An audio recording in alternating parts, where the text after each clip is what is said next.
보다 평균 기온이 더 높아질 수 있다. 이런 보도가 나오기도 했는데요. 일상적으로 나타나는 기후 위기에 대응하려면 정부뿐만 아니라 지역사회, 국민 모두 관심을 가지고 대비책을 촘촘히 마련해야 하지 않을까 싶습니다. 오늘 아침 전해진 국제사회 뉴스 잠시 후 오늘의 헤드라인 뉴스로 정리해드리고요. 통신원 취재수첩에서는 영국 런던 통신원 연결해서 지하철에서 벌어진 이색 행사 이야기 전해드립니다. 그리고 글로벌 이슈에서는 국제사회의 만류에도 이스라엘은 왜 전쟁을 멈추지 않고 오히려 공격을 확대하는지 살펴보겠습니다. 1월 9일 화요일 KBS 1라디오 신성원의 오늘 세계는 시작합니다.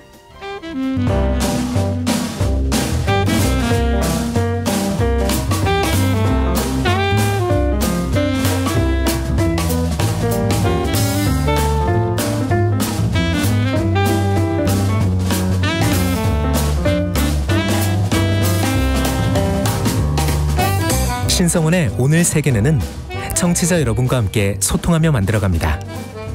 실시간으로 유튜브로 보실 수 있고요. 여러분의 의견도 기다립니다.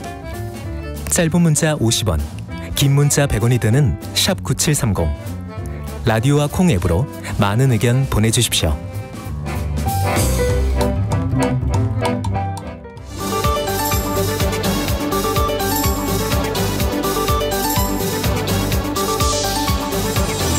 오늘 세계는 헤드라인 뉴스.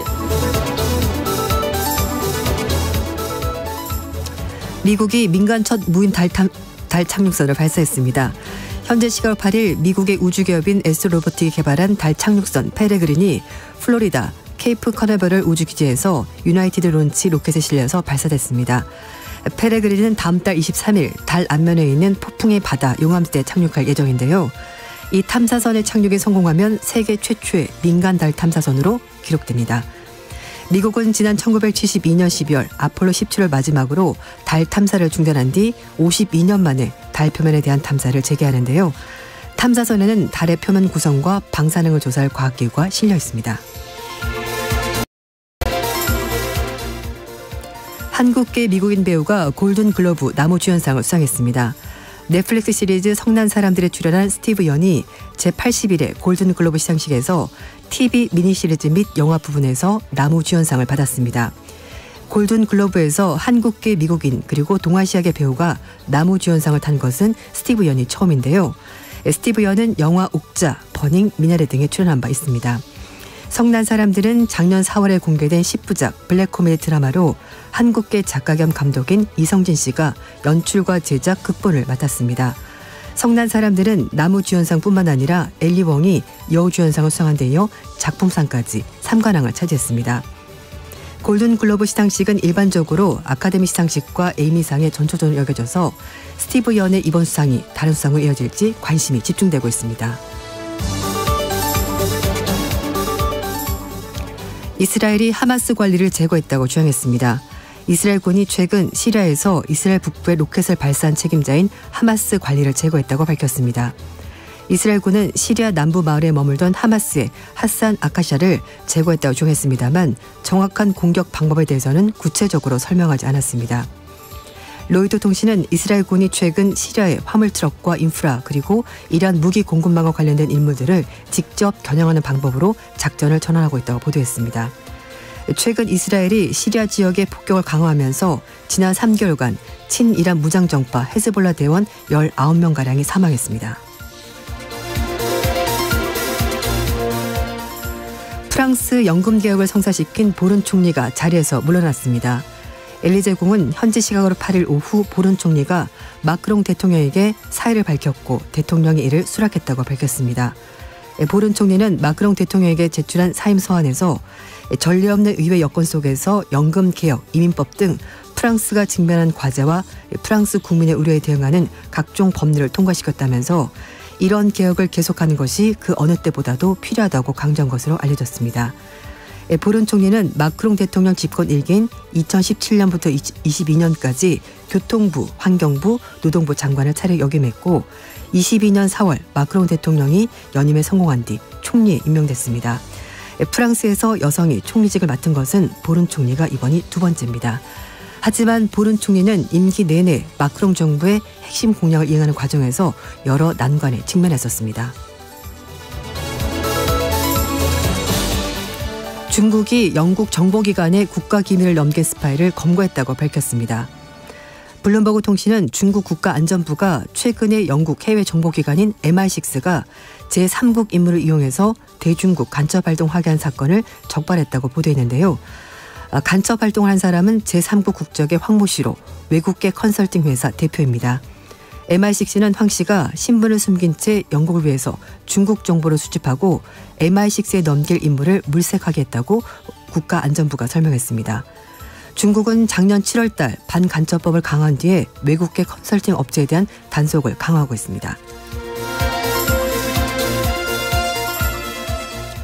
프란치스코 교황이 대규모 출산에 대해서 반대 입장을 밝혔습니다. 교황은 지난 8일 바티칸에서 있었던 교황청 외교단 대상 신년 연설에서 아기는 언제나 선물이지 절대로 상업적인 계약의 대상이 돼서는 안 된다면서 대규모 출산을 반대했다고 AP 통신이 보도했습니다.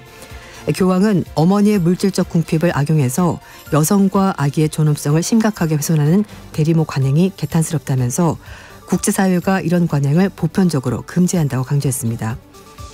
영국, 벨기에, 네덜란드, 캐나다, 브라질, 콜롬비아 등은 대리모에게 돈을 지불하지 않거나 합리적 비용만 지급하는 이른바 이타적 대리모만 허용하고 있고요.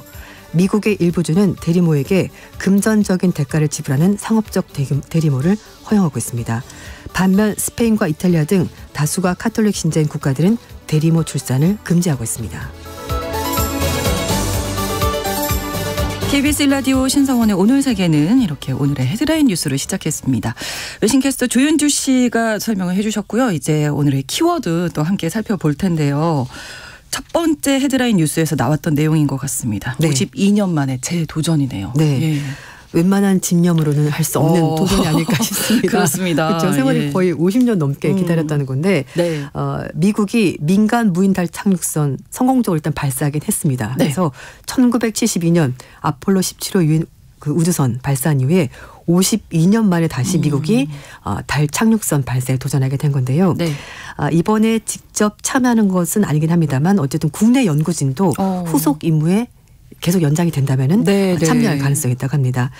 미국의 우주 탐사 기업인 에스트로보틱이 플로리다주에서 무인달 착륙선 페레그린 발사했는데요. 네. 페레그린은 지구상에서 가장 빠른 동물 알려진 조류 페레그린 새 이름을 딴 겁니다. 그렇군요. 네. 그런데 이제 성공적으로 발사는 됐는데 네. 탐사선에서 문제가 발생했다는 건 어떤 거예요? 네, 오늘 사실 아침에 또 뉴스가 나온 건데요. 네. 페레그린이 추진 시스템에서 고장이 있다고 합니다. 그래서 임무를 완수할 가능성이 좀 떨어진다는 보도가 나왔습니다. 예. 네, 그래서 착륙을 하지 못할 수도 있다. 뭐 이런 얘기 나오고 있는데 회사 측은 소셜 미디어를 통해서 추진체 개통에 문제가 있어서 네. 연료에 심각한 손실이 발생했다. 그러니까 계속 날아가기가 힘든 상황이 된 거죠. 그래서 네.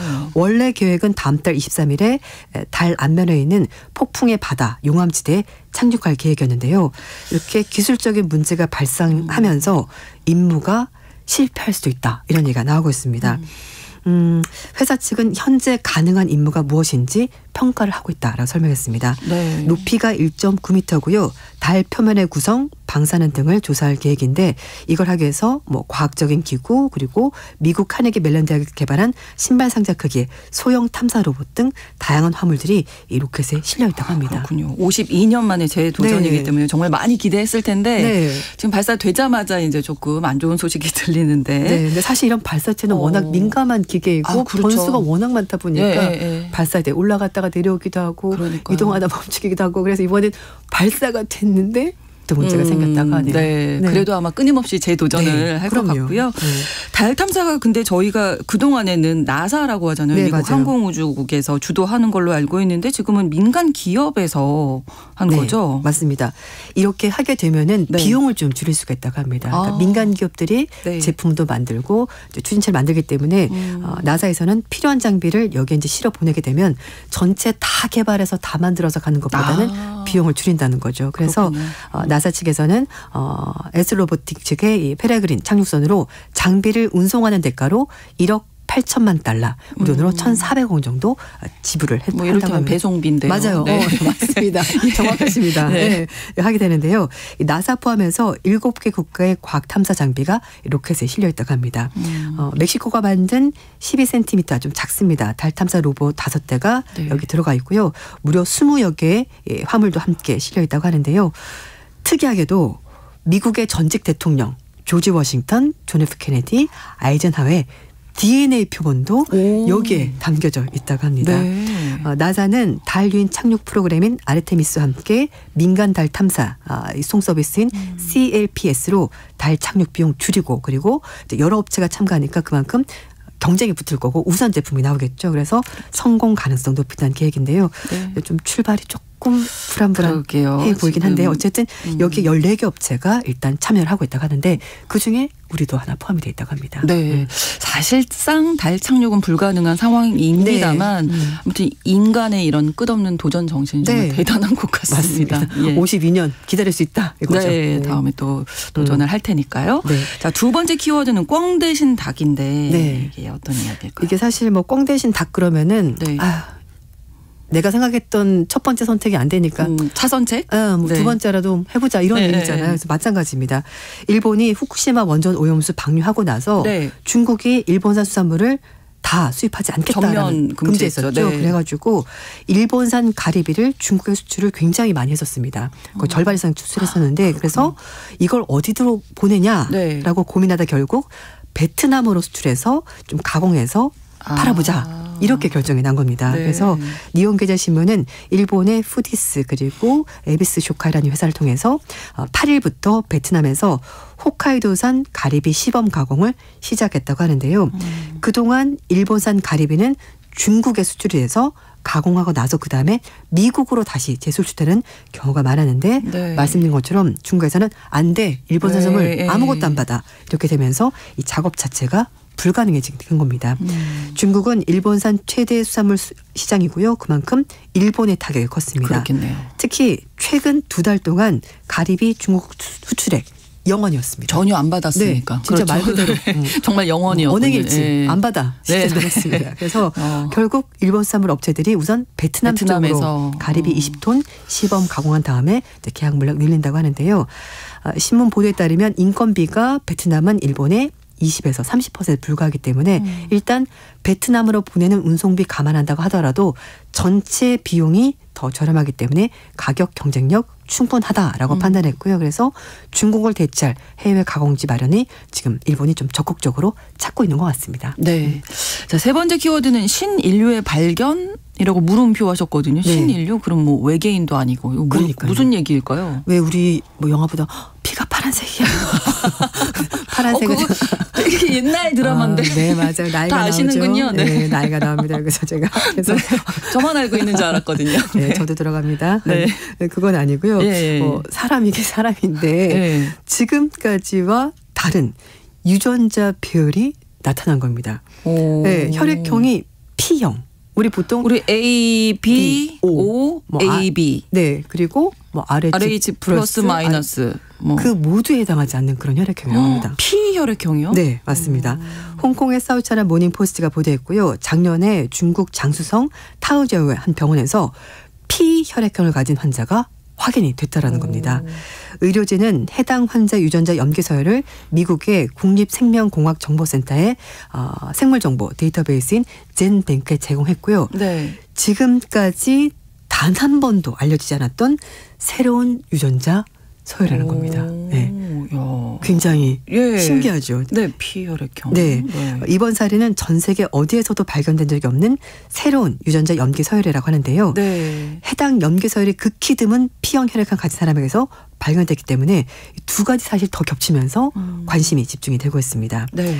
새로운 염기 서열이 확인된 P형 혈액형은 사실은 1927년에 발견된 희귀 혈액형인데요. 있긴 있었군요. 네. 근데 여기서 또 하나 이제 말씀드린 것처럼 유전자 염기 서열이 새로운 서열이 나왔으니까 이제 두 개가 발견되면서 정말 최초의 발견인 건데 100만 분의 1 정도로 정말 희귀한 혈액형입니다.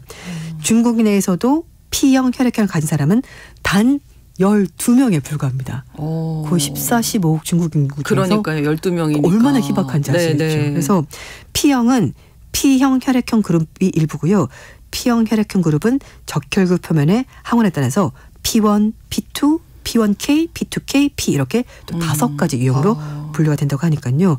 새로운 유전자 염기서열을 발견한 현지 수혈 전문가는 P형은 기존 우리가 있는 ABO, 그렇죠? 말씀하신 A형, B형, O형, AB형 그리고 RH 플러스, RH 마이너스 C약으로도 구별되지 않기 때문에 그게 안 나오겠는데요. 네, 놓치기가 쉽고 근데 또 P형은 같은 종류의 피만 수혈을 받을 수가 있고 특히 임신 중에 수혈할 경우가 있지 않습니까? 그렇죠. 잘못되면은 유산을 초래할 수 있기 때문에 좀 위험하다.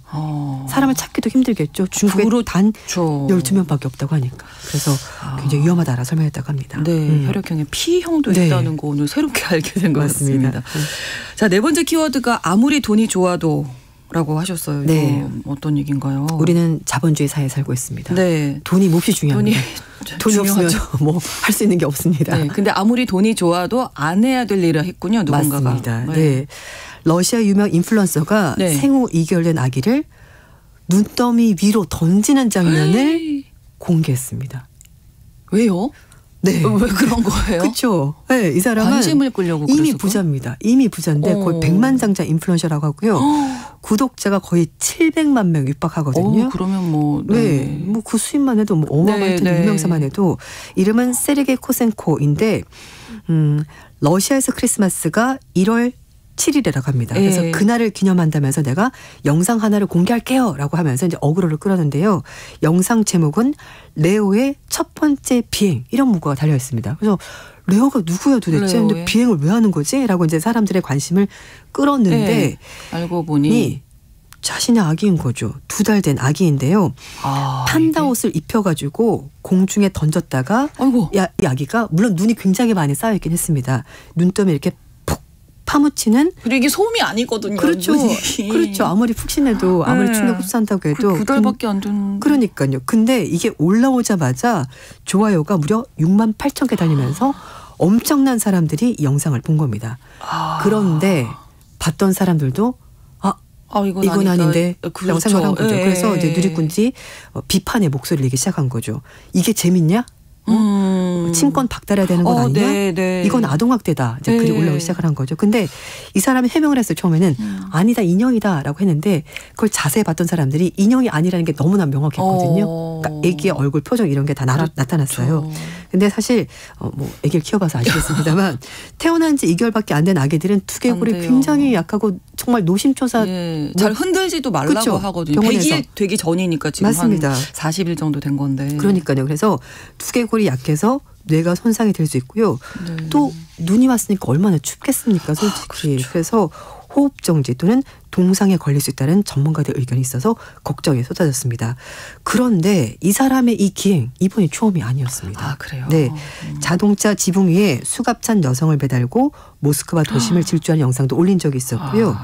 인도네시아 발리안 부두에서 여성을 오토바이 태운 채 바다로 돌진하는 영상을 올린 적도 있어서 비난을 받았습니다. 이 사람은 지금 미국 캘리포니아주 비버리힐스에 거주하고 있다고 하고요. 프랑스 리조트에서 새해 맞이 휴가를 보내고 있다고 합니다. 첫 번째 키워드, 네 번째 키워드로 아무리 돈이 좋아도 하시는 이유가 있네요. 이 말밖에는 할 수가 없네요. 이게 너무 기행으로 지금 인기를 끌고 있는 게 아닌가 이런 생각이 듭니다. 아무리 돈이 좋아도 해서 안 되는 일이 분명히 있습니다. 해야 될 일이 있고 안 해야 될 일이 있다는 거 기억을 하셔야 되겠고요. 한 가지 소식 더 알아보면 인생은 아름다워라고 하셨어요. 인생은 아름다워. 영화 생각나네요. 맞습니다. 저도 이 기사를 보고 이 영화가 생각이 났는데요. 이탈 영화죠. 인생은 아름다워. 그래서 이제 이탈리아의 유대인이 아버지가 이제 아들을 데리고 나치 수용소에 끌려가는데 수용소가 아니라고 여기 지금 우리 세트장이고 막 연극하고 있어요. 이렇게 얘기하면서 가족들을 끝까지 지키는 그 장면이잖아요. 사실 그 수용소에서 도저히 있을 수 없는 그런 유머를 계속 구사하면서 아이에게 희망을 주지 않습니까? 지금 전 세계에서 전쟁이 벌어지고 있고 우크라이나도 전쟁을 하고 있습니다. 그런데 이 전쟁통의 어려움을 웃음으로 승화하는 스탠딩 코미디가 우크라이나에서 요즘 유행을 하고 있습니다. 그래요? 네, 그래서 영국의 이코노미스트가 소개한 내용인데요. 러시아가 우크라이나 침공한 직후 2012년 3월 달에 동부 지역에서 한 코미디언이 150명의 관객을 앞에 두고서 이제 스탠드업 코미디를 했는데요. 네. 사실 이날은 러시아가 점령한 지 24일째 되는 날이고 러시아가 탱크로 인근 도시를 위협하고 있던 상황이었고 예. 사람들이 죽었던 그런 상황인데 웃을 수 없는 네, 상황이었네요. 그렇지만 전혀. 레데카 씨는 물론 지금 돌아보더라도 무모한 짓이긴 하지만 핵 벙커 안에서 스탠드업 코미디를 할 기회가 내가 얼마나 있겠느냐라고 반문하면서 이런 상황이지만 그러나 우리가 이런 모든 것들을 웃음으로 승화하고 이런 것들을 견뎌낼 수 있다라고 얘기를 하면서 코미디 소재도 통행금지, 공습경보 이런 실제 전쟁 상황을 웃음으로 바꿔가면서 이 모든 위기를 우크라이나인들이 견뎌나가고 있다고 합니다. 대단하네요. 네. 네. 빨리 좀 전쟁 끝나서 네. 진짜 웃음을 웃을 맞아요. 수 있었으면 좋겠습니다. 오늘의 헤드라인 뉴스와 키워드까지 외신캐스터 조윤주 씨와 함께했습니다. 고맙습니다. 네, 감사합니다. KBS 1라디오 신성원의 오늘 세계는 여기서 1부 마무리하고요. 2부에서 계속 이어가겠습니다. 11시 30분부터 일부 지역에서는 해당 지역 방송 보내드리고요. 오늘 눈이 오고 있는데 마이클 부블레 노래가 좀 어울리지 않을까요? 홈 함께 듣겠습니다.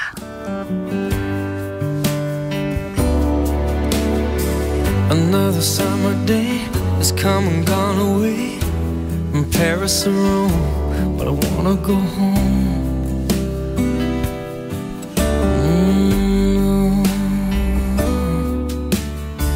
Maybe surrounded by a million people, I still feel all alone. Just wanna go home. Oh, I miss you, you know. And I've been keeping all the letters that I wrote to you, each one a line or two. I'm fine, baby, how are you? Well, I would send them, but I know that it's just not enough. My words were cold and flat, and you deserve more than that. Another aeroplane, another sunny place. I'm lucky, I know, but I wanna go home. I got to go home. Let me go home.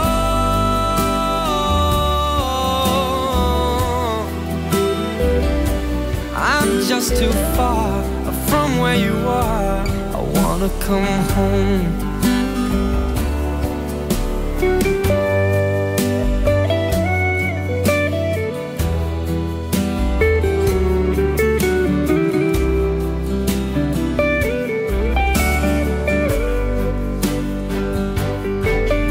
And I feel just like I'm living someone else's life. It's like I just stepped outside when everything was going right. And I know just why you could not come along with me.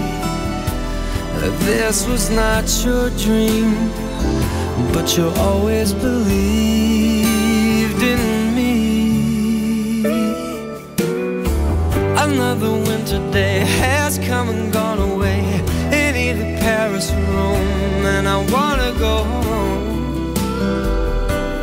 Let me go home. And I'm surrounded by a million people. I still feel alone. Let me go home. Oh, I miss you, you know. Let me go home.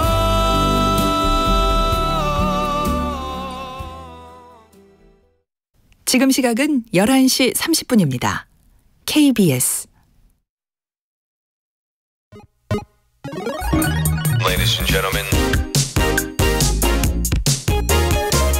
국제사회의 다양한 뉴스를 한눈에 KBS 1라디오 신성원의 오늘 세계는 세계를 바로 보는 최소한의 투자입니다.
checkout or a restaurant.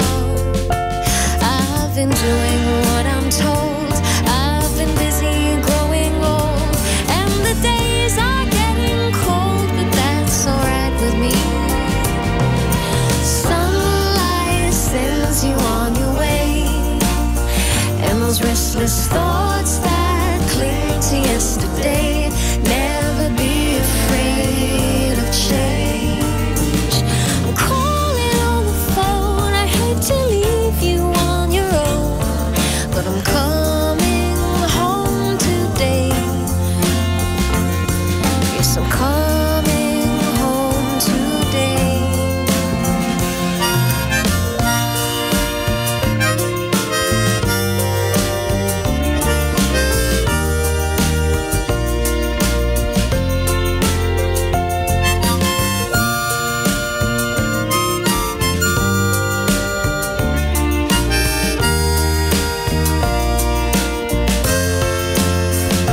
I've been doing what I'm told. I've been busy growing old, and the days are getting cold, but that's alright with me. Sunlight sends you on your way, and those restless thoughts that cling to yesterday. Never be afraid of change.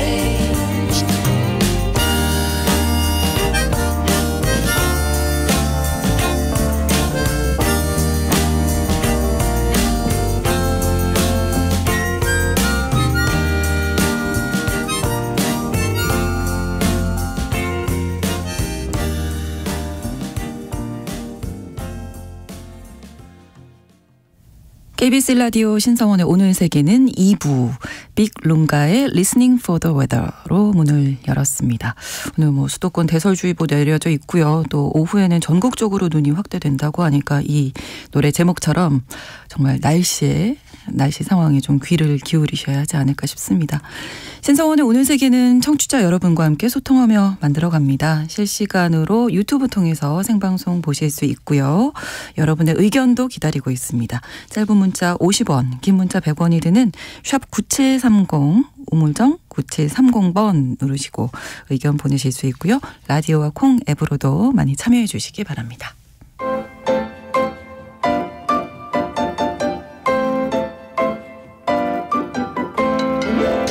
통신원 취재 수첩. 지난주에 덮친 폭우로 영국에서는 300곳 이상의 지역에 홍수 경보가 내려지는 등 피해가 막심했다고 합니다. 그래서 오늘 영국 런던 연결해 볼 텐데요. 김수정 통신원 연결돼 있습니다. 안녕하세요. 네, 안녕하세요. 예, 영국 런던입니다. 예, 정말 안녕하신 거죠. 오늘 런던 날씨 어땠습니까? 지금은 다행히 뭐 바람이나 폭우는 좀 잠잠해졌고요. 아, 네네. 대신 오늘부터는 좀 추워져서 오후에는 눈이 펑펑 내렸습니다. 아, 그렇군요. 예, 영국은 사실 아시다시피 영하로 떨어지는 날이 좀 손꼽힐 정도로 드물어서요. 그렇죠. 솔직히 한파를 좀 엄청 걱정하는 나라는 아니었는데요. 네. 이상 기온 때문인지 올 겨울은 좀 예외인 것 같습니다. 영국 기상청은 오늘부터 내일까지 영국과 웨일즈 전역에 눈보라 경고를 내렸고요. 영국 일부 지역은 영하 4도, 스코틀랜드 북부는 영하 7도까지 떨어진다고 합니다. 또 작년 연말부터 극심한 피해를 주고 있는 홍수도 영국 중부 지역에서는 당분간 계속된다고 해서 참 걱정입니다. 아, 전 지구적으로 이렇게 날씨가 조금 많이 이상해지는 것 같은데 네. 바람이 또 많이 불어서 런던의 상징이죠. 런던 아이의 문도 뜯겨나갔다고요? 네, 그렇습니다. 지난 3일이었죠. 관광객들은 꼭 간다는 그 영국의 명물로 꼽히는 템즈강의 대관람차 런던 아이가 네. 강풍 때문에 천장 비상문이 뜯겨나가면서 5분 동안 멈췄고요. 네. 관광객들을 공포에 떨게 했는데요. 얼마나 무서우셨을까요? 예, 그렇죠. 사실 이날 전후로 영국은 폭풍 영향으로 전국에 강풍이 몰아쳤고요. 네. 런던에도 최대 시속 112km의 강한 바람이 불었습니다. 예, 런던 아이 측은 그 기술적인 문제가 생긴 것을 확인하고 즉각적으로 운영을 중단하고 런던 아이를 잠시 폐쇄했고요. 재개장 전에 전문적인 그 기술팀이 엄격하게 그 안전을 확인하고 점검했다 이렇게 전했는데요. 네. 다행히 뭐 구조물이 분리되거나 네, 부상자는 없었습니다. 너무나 아찔한 상황이었을 텐데 김수정 통신은 괜찮으신 거죠? 네, 다행스럽게 피해는 뭐 저는 없으신 거죠? 개인적인 피해는 없는데요. 다행입니다. 예, 근데 지난 연말에 그 유로스타를 타고 프랑스에 놀러 갔던 친구들이 홍수 때문에 기차가 그 지나는 터널이 네. 침수가 되는 바람에 며칠 동안 못 돌아오는 그런 사태가 벌어지기도 했고요. 네. 제가 지금 사는 런던은 괜찮지만 그 중부 지역에는 수천 가구가 물에 잠겨서 어쩔 수 없이 그 임시 대피소로 이동하는 주민들이 TV에 자꾸 나오는 이런 안타까운 소식이 계속 전해지고 있는 상황입니다. 그렇군요. 네, 날씨가 이렇게 추운데 수백 명의 시민들이 바지를 입지 않고 지하철을 타는 진풍경이 벌어졌다고는 이건 무슨 얘기예요? 네, 지난 7일 일요일이었죠. 런던에서는 바지 벗고 지하철 타기, 노 트라우저스 튜브 라이드라는 행사가 열렸습니다. 행사였어요? 네. 네. 이 행사는 2002년 그 미국 뉴욕에서 임프로브 에브리웨어라는 코미디 공연 예술 단체가 장난 삼아서 그 시작한 건데요. 네. 현재는 전 세계 60개국 이상에서 열리고 있는 명실상부한 국제적인 행사로 성장했습니다. 네, 런던에서는 2009년 시작됐고요. 네. 이후 코로나 팬데믹 기간을 제외하고는 매년 열리고 있다고 하는데요. 네. 이 이벤트는 하의를 벗는다는 그 재기발랄한 장난으로 사람들을 즐겁게 만드는 게 목적이고요. 네. 행사에 참가하고 싶은 시민은 누구나 그 상의나 양말, 가방이나 액세서리는 평상시처럼 그대로 착용한 상태에서 바지만 빼고 속옷을 입은 채 지하철을 타면 됩니다. 부끄러울 것 같은데. 네. 비록 하의를 입지 않았어도 네. 그 규칙이요. 아무 일도 없다는 양 남들을 의식하거나 부끄러워하면 안 되고요. 평소처럼 행동해야 한다는 것. 또 누가 왜 바지를 도대체 안 입었냐 이렇게 묻는다면 네. 그냥 당당하게 불편해서 그렇다 이렇게 말하는 것 정도가 행동 수칙인데요. 네. 일요일 오후 3시 직전에 런던 차이나타운에서 모인 행사 참가자들은 가장 가까운 전철역으로 몰려가서 일제히 바지를 벗었고 속옷 차림으로 지하철을 타는 자유를 누렸습니다. 예. 네, 친구들끼리 뭐 커플들끼리 이렇게 모여서 참가를 한 사람들은 서로 다른 색깔의 속옷을 구경하면서 웃음을 터뜨리고 네. 사진을 찍는 그야말로 진풍경을 연출했는데요. 말 그대로 하의는 실종됐지만 상의는 정장을 빼입고 넥타이를 맨 남자들부터 네. 애완견을 데리고 나온 시민들까지 재미있는 풍경들이 많이 눈에 띄었습니다. 이 행사를 알고 계신 분들은 이게 어떤 규칙이 있고 부끄러워하면 안 되고 이런 거 아시겠지만 그냥 타신 분들은 너무 당황스러우셨을 것 같은데요? 네, 맞아요. 그러니까 몰랐던 사람들은 당연히 놀랐을 거고, 그렇죠. 뭐 인상을 쓰고 못마땅해하는 사람도 물론 있었겠지만요. 그래도 대부분은 즐겁게 웃고 핸드폰을 꺼내서 사진을 찍으면서 이 깜짝 이벤트를 즐기는 모습이었는데요. 이 행사 소식을 접한 수많은 포토그래퍼들과 취재진도 몰려들었다고 합니다. 주최 측은 이 행사가 단지 재미를 위해서 열렸기 때문에 이렇게 오랜 기간 동안 인기를 누린 거라면서요. 현실에서는 참 뭐 우리가 슬프거나 진지해하는 일도 많지만 잠깐이라도 이렇게 스트레스를 풀고 즐길 수 있는 이런 순간이야말로 런던에 사는 특권이다 이렇게 강조했습니다. 네, 상황이 우울할수록 우리가 웃음을 유머를 잃으면 안 된다 이런 생각도 해보게 됩니다. 런던 지하철에서 있었던 이색 행사 소식 전해주셨고 날씨 상황이 지금 어쨌든 영국 쪽에 계속 안 좋은데 좀 좋아졌으면 좋겠습니다. 안전하게 잘 지내시고요. 오늘 소식 감사합니다. 네, 고맙습니다. 영국 런던 김수정 통신원이었습니다.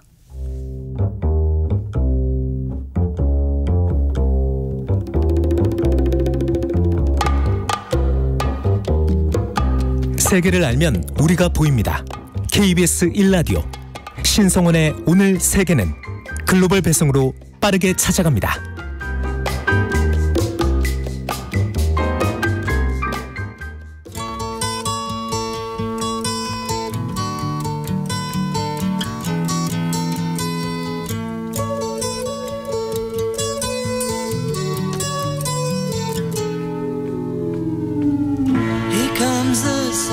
지난해 10월 7일이었죠. 팔레스타인 무장정파 하마스의 이스라엘 영내 기습 공격으로 시작된 전쟁이 새해를 넘기고 석 달째로 접어들고 있습니다.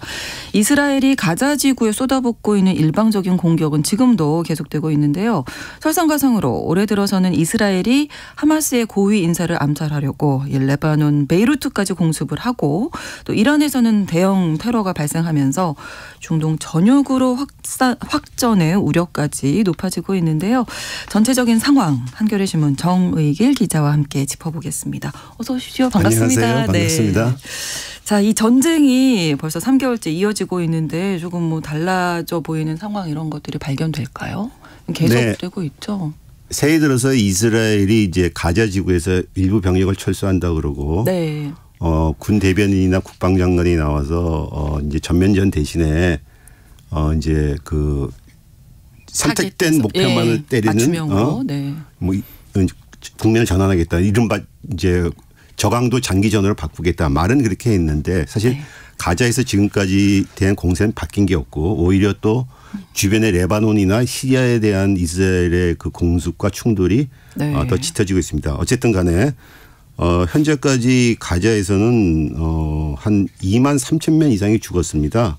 5만 9천 명이 죽었고 그중에서 어린이들만 9천 명이 죽었습니다. 아, 그러니까요. 그러니까 뭐 지금까지 93일 동안 전쟁을 한 건데 매일 245명, 250명 정도가 죽은 거죠. 가자 인구가 한 230만 명인데 네. 하루에 0.01%가 죽어나갔다는 얘기. 그러니까요. 너무 안타깝습니다. 어린이들도 매일 90명씩 죽고 이 아이들이 뭘 잘못했나요? 그러니까요. 예.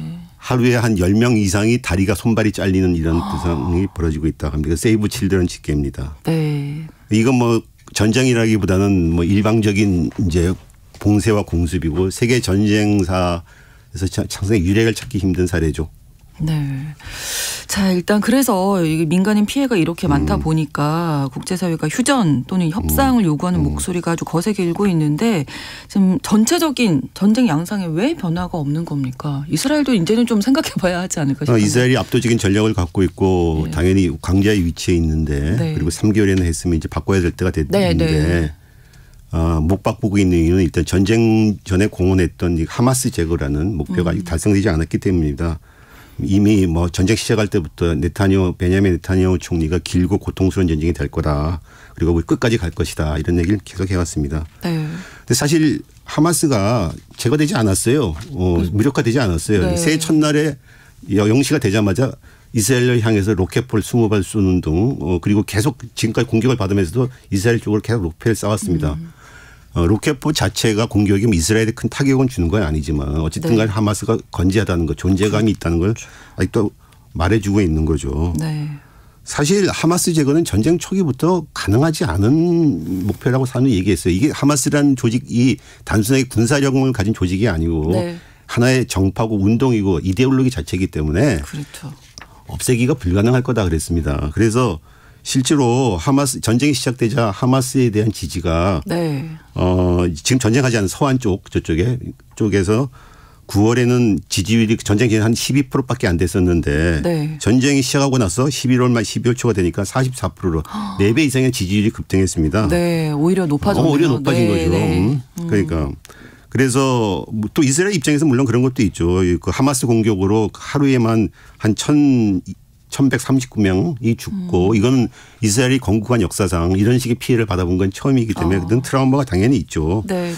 근데 그 무엇보다도 그 전에 지금 베냐민 네타냐후 정부가 한 3년 전부터 특히 네타냐후가 자기 총리직을 유지하려고 안 놓으면서 한 6번 정도 정권이 계속 바뀌면서 자기가 계속 들었다 나갔다 했습니다. 네. 그래서 결국은 구성된 게 작년에 이제 구구 인사들이 포함된 인종주의 범죄 경력을 가진 구구 세력과 손을 잡고서 이 정권이 들어섰습니다. 그런데 네. 이제 전쟁을 막지 못하고 오히려 전쟁이 일어나고 그렇게 되니까는 지지율이 지금 뭐 15%.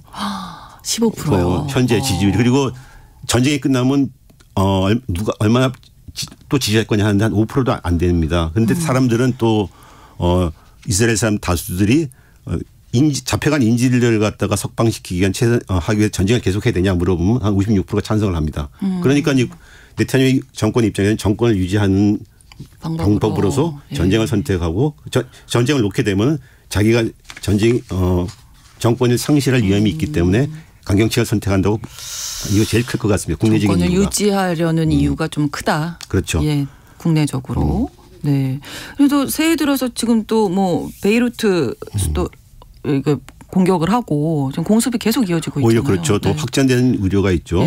이스라엘이 새해 첫날 가자에서 한 5개 여단을 빼겠다. 그리고 병력 재정을 하겠다 했고 이것이 아까 말한 대로 선택적 목표를 타격하는 저강도 장기전으로 가는 국면이냐 분석이 나왔는데 지금까지 바뀐 게 없어요. 그리고 또 하나는 근데 문제는 이 병력 재조정에 대해서 이스라엘의 일간 하레츠라고 하는 진보적인 신문이 이거는 헤즈볼라 북쪽 레바논과 접경한 지역에 있는 헤즈볼라와 제2전선을 열기 위한 병력 빼기다 오히려 이런 얘기를 했어요. 아니다 다를까 그 다음 날 이스라엘이 베이루트까지 공습을 하면서 그렇죠. 하마스의 3인자를 갖다가 아룰이라고 하는 3인자를 제거해 버렸습니다. 아룰이 제거는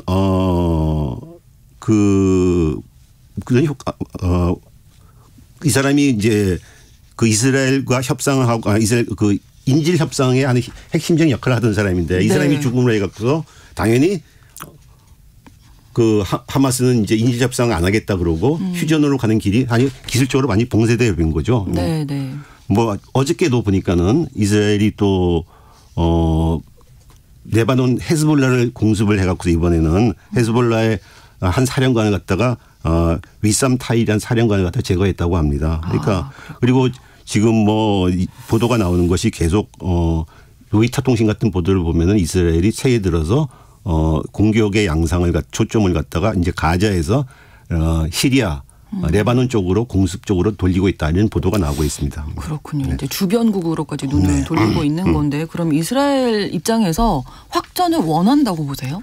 현재는 그런 상황이죠. 그래서 실제로 워싱턴 포스트 미국의 워싱턴 포스트가 7일 날 이스라엘이 가자 지구 전쟁 초기부터 그 레바논 무장정파 헤즈볼라에 대한 선제 공격을 고려했고 미국한테 하겠다고 했는데 미국이 반대했기 때문에 지금 못하고 있는 거다. 이렇게 얘기를 했습니다. 그래서 10월 7일 날 하마스 기습 공격이 있은 며칠 만에 헤즈볼라 공격하겠다고 제안했는데 미국이 반대했고 헤즈볼라를 공격하면 이란이 개입하고 중동 전열이 확전된다. 그리고 또 미국은 헤즈볼라 전력이 지금 강해져서 너가 두 군데서 가자와 헤즈볼라 두 군데서 전쟁을 하면은 승산이 없을 거다. 이렇게 만류를 했다고 합니다. 오히려 헤즈볼라가 옛날보다 이스라엘 영내를 타격할 수 있는 원거리 타격력이 좋아졌다. 그래서 이스라엘의 원자로나 이런 화학시설 같은 것들과 정유시설들을 공격할 수 있다. 이렇게 만류를 했다고 합니다. 그런데 그럼에도 불구하고 이스라엘이 아직도 미국을 향해서 공격하겠다. 그래서 의사를 눈치지 않다고 합니다. 왜 이렇게 이스라엘이 확전을 원하는 걸까요? 아까 뭐 국내적인 상황도 말씀해 주셨지만. 앞서도 말했지만 가장 큰 게 지금 하마스의 기습을 막지만 책임론에 지금 네타냐후 구정부가 시달리고 있습니다. 정치적 생존을 위해서도 강경한 접근법을 택할 수밖에 없고 현재처럼 지금 가자 전쟁이 교착 상태에 지금 빠져들고 있습니다. 그런데 이 하마스 제거도 못하고 있는 상태에서 교착 상태에 빠지고 국제사회 휴전 압력이 강해지고 있으니까는 네타냐후 정부 입장에서는 확전을 하게 되면 가자 전쟁에 대한 압력도 줄고 미국이 이제 어쩔 수 없이 자기를 지지할 수밖에 없을 거다 이렇게 계산을 하고 있는 것 같습니다. 지금 처음에 목표를 좀 잘못 세운 것 같아요. 하마스 제거라고 해서 지금 어떻게 할 수가 없는. 하마스 제거라는 목표를 물론 내세울 수밖에 없었겠죠. 그런데 그렇다면 출구 전략이 있어야 되는데 아직 출구 전략을 제대로 못 찾고 있는 거죠. 그러네요. 자 그러면 이스라엘 주변 상황 어떻습니까? 헤즈볼라 뭐 이런 쪽의 대응은 어떻게 되고 있는지. 헤즈볼라가 뭐 이제 그 자기네 레바논 베이루트 공습을 받은 뒤에 6일 날 이스라엘 영토에 대해서 로켓포 40발을 발사하는 대응을 하고 있습니다. 그런데 문제는 헤즈볼라나 이란도 이스라엘이 확전을 원한다는 걸 잘 알고 있기 때문에 아주 그 선을 갖다가 넘지 않는 선에서 왔다 갔다 하고 있습니다. 실제로 그 이스라엘이 원하는 확전의 물기를 확 무는 순간 이스라엘 네타냐후 정부나 이런 쪽 공세가 강화가 될 것이라고 보기 때문에 그렇죠. 특히 이란 같은 데선 3일 날 그 대형 테러가 발생했는데 100명이 죽는 처음에 이스라엘 소행이라고 막 주장했다가 이슬람 국가 소행으로 밝혀지니까는 금세 태세 전환해 갖고서 이제 빠지고 이런 정도로 헤즈볼라 이란이 확전으로 가는 길에 대해서 이스라엘이 현지 미끼를 갖다 잘 물지 않으려고 하고 있는 상황입니다. 네. 여기서 이란도 중요하지 않나요? 이란이 어떻게 대응하느냐? 그렇죠. 이란은 지금 사실 처음부터 전쟁이 터지자마자 이스라엘이 보복받을 것이다. 그리고 우리가 그 보복을 위해서 할 일을 다 하겠다 말만 했는데 네. 행동에 나선 건 아직까지 없습니다. 실제로 그리고 행동에 나설 선택지가 마땅치가 않습니다. 국경을 맞대고 있지 않기 때문에. 그리고 또 하나는 아까도 말했다시피 확전을 원하는 건 이스라엘이지 이란은 아니고요. 그렇죠. 그리고 이스라엘이 중동에서 군사 최강국이고 그래서 네. 오히려 이란은 헤즈볼라나 지금 예멘의 후티 반디 같은 대리 세력들을 내세워 갖고서 교란시키는 작전을 또 선택하고 있는 것 같습니다. 특히 네. 예멘의 후티 반군이 그 홍해 밑에 있는 알 만다이브 해협이 있는데요. 네. 그 해협에서 이제 이스라엘로 가는 모든 항해를 우리가 막겠다 하면서 국제 물리를 교란시키고 있습니다. 네. 그게 사실은 상당히 효과적입니다. 그 방법이고. 그쪽 입장에서는. 그리고 미국이 이제 그걸 막기 위해서 이제 동맹국들과 번영 수호자 작전이라고 하는 해상 작전을 벌이고 있는데 네. 실제로 그 후티 반군이 있는 예멘 지역을 타격하고서 전쟁을 벌이지 않는 이상 이건 막기가 상당히 힘든 겁니다. 그러니까 후티 반군은 이번 기회에 중동에서 반이스라엘 투쟁을 통해서 자기들의 위상과 입지를 높이고 그리고 실제로 이스라엘한테 압력을 가할 수 있게 국제사회를 교란시키는 효과를 보고 있는 거죠. 그러면 이 전쟁이 당분간은 좀 이 상태로 가겠다. 해법이 뭐 딱히 없다. 그렇죠. 이렇게 볼 수 있겠네요. 그런 상태죠. 네. 가자 전쟁은 현재로서 이스라엘이 공언하고 있는데 저강도 장기전으로 가겠다. 그런데 네. 그건 상당히 거기까지 가는 상당히 시간이 걸릴 것 같고 또 하나는 그런 가는 과정에서 지금 아까도 말씀드린 것처럼 레바논이나 시리아에 대한 이스라엘의 공습이나 공격들이 네. 강화될 것 같습니다. 그런데 결국 열쇠는 이스라엘이 지고 있다고 봅니다. 또 하나는 그렇죠. 네. 특히 이스라엘의 그 베냐민 네타냐후 극우정부. 네. 그 극우정부 내에는 이타마르 벤 그립이라고 하는 치안장관이 있는데 이 사람이 옛날에 인종주의 범죄 경력이 있는 사람입니다. 이런 사람이 한 3명 정도 있는데 이 사람들 이런 극우 세력들이 차제의 가자를 갖다가 완전히 점령하자. 네. 완전히 점령하고 가자에 있는 팔레스타인 주민들을 싹 몰아내버리자. 그리고 우리가 이스라엘 가서 살자. 이런 주장을 하고 있습니다. 그리고 또 실제로 네타냐후는 가자 지구에 대한 통제권을 확립하겠다는 말을 했을 때 사실 똑같은 얘기입니다. 그러네요. 표현만 다를 뿐이죠. 네. 그런 상황이니까는 네. 그리고 이스라엘 내부에서도 지금 그 전쟁 해법을 놓고 출구 전략을 놓고 의견이 엇갈리고 있는 상황이죠. 그래서 얼마 전에 5일에 전시내각에서 네. 군 관료들이랑 구구 장관들이랑 막 말싸움하는 장면이 폭로되고 그래서 전시내각에 참여했던 네. 그 야당 의원들이 이제는 참여 안 하겠다 이런 얘기까지 의견이 지금 나눠지고 있는 상황입니다. 네, 당분간 이런 상황 좀 지켜봐야 되겠습니다. 글로벌 이슈 오늘은 이스라엘이 왜 확전을 부추기고 있는지 이 내용들 정세를 한번 살펴봤습니다. 한겨레 신문 정의길 기자와 함께했습니다. 고맙습니다. 감사합니다. 오늘 방송 마무리하면서 오아시스의 Don't Look Back in Anger 전해드립니다. KBS 1라디오 신성원의 오늘 세계는 내일 다시 뵙겠습니다. 고맙습니다.